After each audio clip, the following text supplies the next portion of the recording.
Le Seigneur est-il au milieu de nous, oui ou non? Voilà une question qui sonne juste.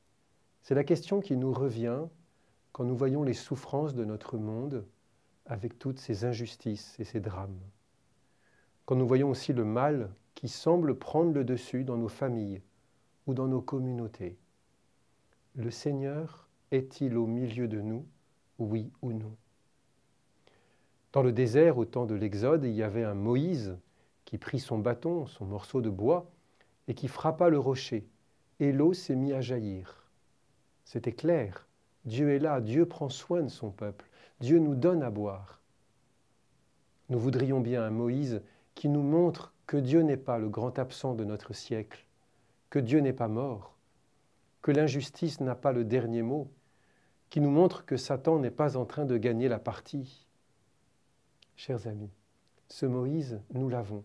Nous n'avons pas à chercher au loin dans je ne sais quel livre de sagesse. Nous l'avons en nous.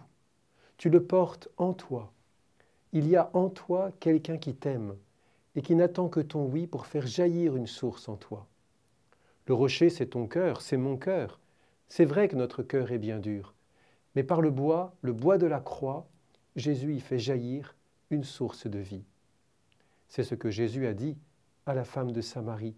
L'eau que je te donnerai deviendra en toi une source d'eau jaillissant en vie éternelle. À qui Jésus dit cela? À une femme vertueuse et très fidèle à ses valeurs? Non. Jésus le dit à une femme qui en est à son 6e mari. Une femme dont le cœur et la vie ont été ravagés par ses aventures successives et qui n'a toujours pas trouvé la paix. Au point qu'elle va au puits à l'heure où personne n'y va, pour être sûre de ne rencontrer personne.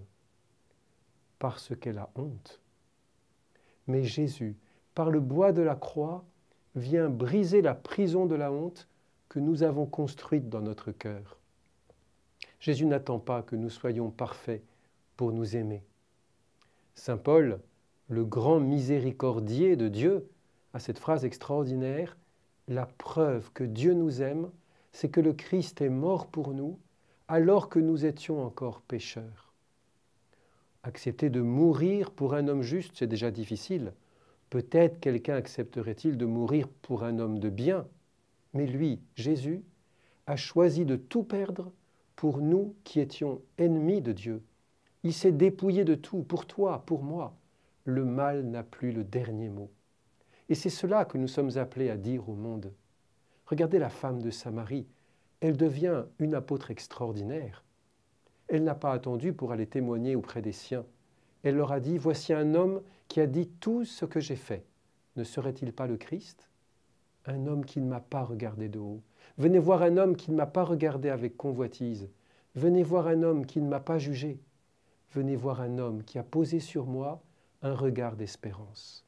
C'est lui Jésus, l'espérance de notre monde blessé.